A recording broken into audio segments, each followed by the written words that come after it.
Social media पर खासकर YouTube पर जब मैं फाइनेंशियल इन्फ्लुएंसर्स का वीडियो देखता हूं तो मुझे लगता है कि सब लोगों को काम धाम छोड़ के सारे पैसे म्यूचुअल फंड में लगा देने चाहिए, क्योंकि वहां तो 2 साल में दोगुने होते हैं, 3 साल में 4 गुने हो जाते हैं जनाब।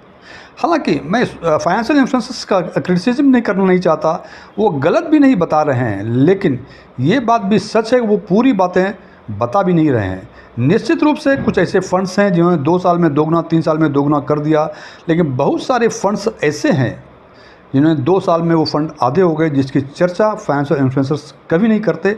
और जब रिटर्न अधिक 2 गुने 3 गुने की बातें जब करते हैं तो सबसे पहला सेगमेंट आता है, वो है स्मॉल कैप सेगमेंट। और इसी इश्यूज़ को मद्देनज़र रखते हुए हमने आज एक एनालिसिस किया है स्मॉल कैप सेगमेंट पर कि रिटर्न तो जनाब मिलता है, लेकिन उसके साथ जो एसोसिएटेड रिस्क हैं उसके बारे में चर्चाएं कम होती हैं। तो आज हम रिटर्न और उसके साथ एसोसिएटेड रिस्क के बेसिस पे कुछ फंड्स को शॉर्टलिस्ट किया है। और ऐसा मेरा मानना है कि जो हिस्टोरिकल परफॉर्मेंस उन फंड्स का है पिछले 10, 12, 15 सालों का, यदि वो रिपीट होता है तो शायद ये एक अच्छा फंड है जिसमें रिटर्न कम रिस्क के साथ साथ अच्छे रिटर्न मिलने की पूरी संभावनाएं हैं।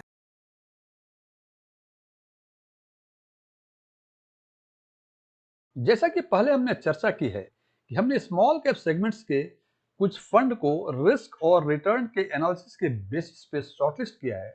और रिटर्न के बेसिस के लिए हमने 6 पैरामीटर्स को रखा है, कंसिडर किया है फॉर शॉर्टलिस्टिंग द फंड्स। सबसे पहला है 10 ईयर्स का CAGR, 5 ईयर्स का CAGR, 3 ईयर्स का CAGR, 2 ईयर्स का CAGR, 1 ईयर का ट्रेलिंग रिटर्न और 1 मंथ का ट्रेलिंग रिटर्न।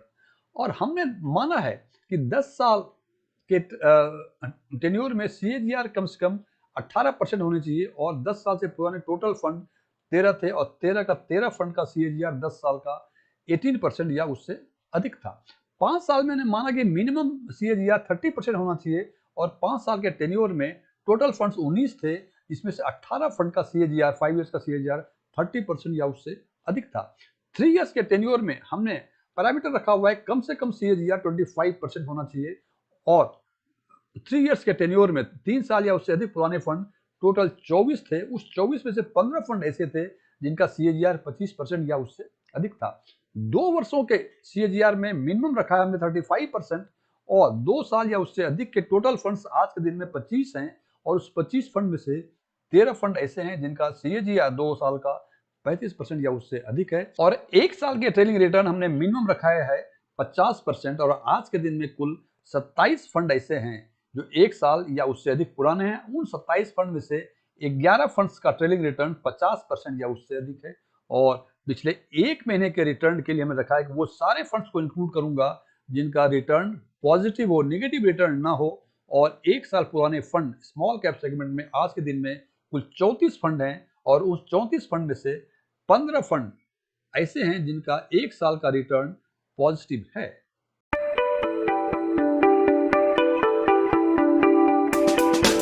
हमने फंड को शॉर्टलिस्ट करने के लिए इन 6 पैरामीटर में से उन फंड को शॉर्टलिस्ट किया जो कम से कम 4 पैरामीटर को फुलफिल करते हैं।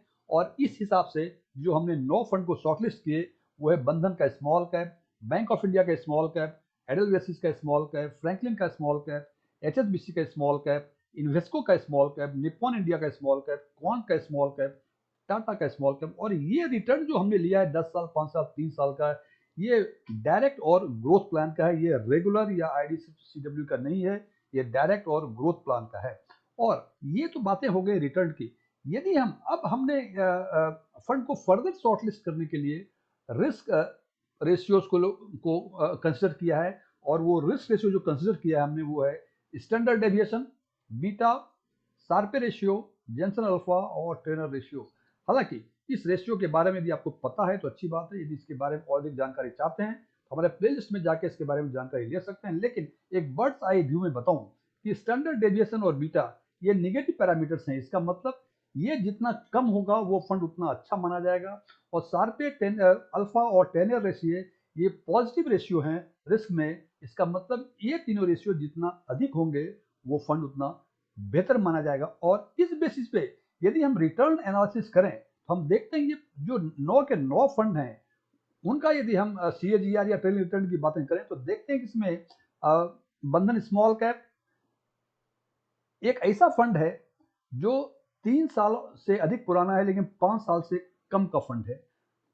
उसके बाद कुछ फंड ऐसे हैं जैसे for example Bank of India, Edelweiss और इन्वेस्को स्मॉल कैप। ये 5 साल से अधिक पुराने हैं और 10 साल से कम के हैं, और 10 साल या उससे अधिक पुराने फंड केवल फ्रैंकलिन का है, एचएसबीसी है, निप्पॉन इंडिया है, क्वांट का है। ये 4 फंड ऐसे हैं जो 10 साल या उससे अधिक पुराने फंड हैं।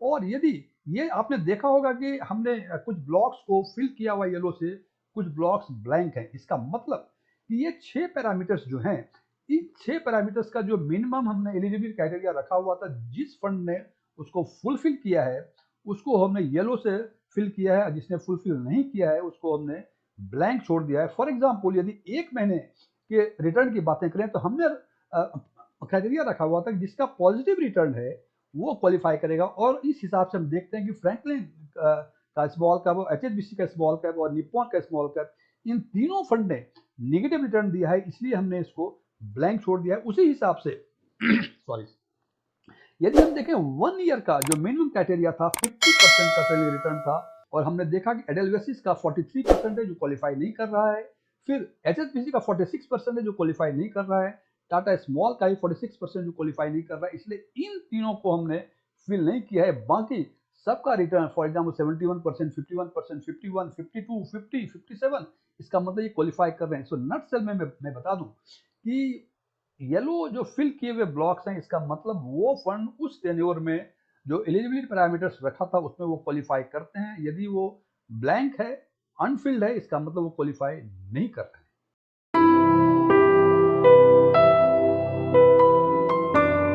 अब यदि इन फंड का रिस्क एनालिसिस करें तो हम, जैसा मैंने पहले चर्चा की हुई है, रिस्क एनालिसिस के लिए हमने 5 पैरामीटर रखे हुए हैं: standard deviation, beta, Sharpe ratio, alpha और टेनर रेशियो। और ये भी बताया हुआ है हमने कि स्टैंडर्ड डेविएशन और बीटा ये निगेटिव रेशियोज हैं। इसका मतलब इसमें जितना जो कम से कम रहेगा वो उतना अच्छा फंड होगा, और बाकी तीनों जो रेशियो जो हैं जितना अधिक रहेगा वो उतना अधिक होगा। तो हमने स्टैंडर्ड डेविएशन के जो एलिजिबल क्राइटेरिया रखा हुआ है एलिजिबल होने के लिए, वो रखा है 15.16। इसका मतलब 15.16 से अधिक स्टैंडर्ड डेविएशन नहीं होना चाहिए, मैक्सिमम है। इससे नीचे वाला को इंक्लूड किया, और इस हिसाब से देखते हैं हमने कि केवल 2 ही फंड हैं इस क्राइटेरिया में एलिजिबल होने के लिए। वो एडेलवेसिस का स्मॉल कैप 14.97%, और दूसरा है टाटा का स्मॉल कैप जो 14.88%। उसी हिसाब से बीटा का रखा है 0.78, मतलब इससे अधिक, ये मैक्सिमम जो है बीटा 0.78 होना चाहिए। और इस लिहाज से इसमें 2 ही फंड हैं जो एलिजिबल हो रहे हैं, अगेन एडलवेसिस जिसका 0.78 है, और दूसरा है 0.75 टाटा का स्मॉल कैप।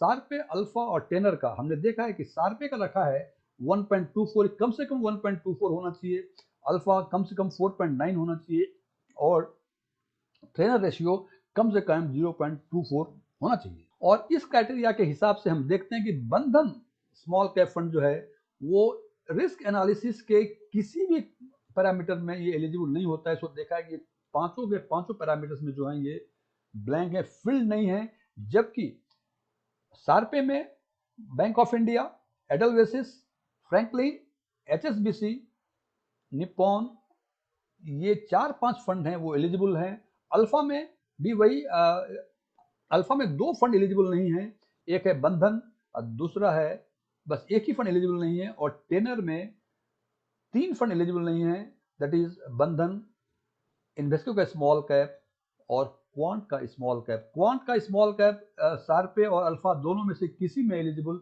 नहीं है। तो इस हिसाब से इसको हमने ब्लैंक छोड़ा हुआ है। और ये तो बातें हो गई कि जो मिनिमम एलिजिबिलिटी क्राइटेरिया रखा हुआ है उसके हिसाब से कौन कौन से फंड किस पैरामीटर में क्वालिफाई कर रहे हैं, जो कि दिख रहा है यहाँ के येलो के ब्लॉक्स में, वो क्वालिफाई कर रहे हैं उस पर्टिकुलर पैरामीटर के लिए। और जो ब्लैंक है इसका मतलब उस पर्टिकुलर पैरामीटर में वो फंड क्वालिफाई नहीं कर रहे हैं। अब सवाल ये है कि आखिर देखा कि बहुत में कई सारे फिल्डिंग ब्लॉक्स हैं, कई सारे येलो ब्लॉक्स हैं, बहुतों में कई सारे खाली है। तो इसको हम शॉर्टलिस्ट करने के लिए हमने एक कंपोजिट स्कोर बनाया और हर पैरामीटर पे एक एक पॉइंट्स दिया। जैसे रिटर्न के 6 पैरामीटर्स हैं: 1 महीने का, 1 साल का, 2 साल का, 3 साल का, 5 साल का और 10 साल का। और इसमें 11 पैरामीटर्स हैं, सॉरी इसमें 5 पैरामीटर्स हैं रिस्क एनालिसिस में, standard deviation, beta, Sharpe, alpha और टेनो। और इस हिसाब से हमने ये देखा कि इस 11 पैरामीटर्स में से किस फंड ने कितने पैरामीटर को क्वालिफाई किया है, जिसको हमने कंपोजिट स्कोर माना हुआ है।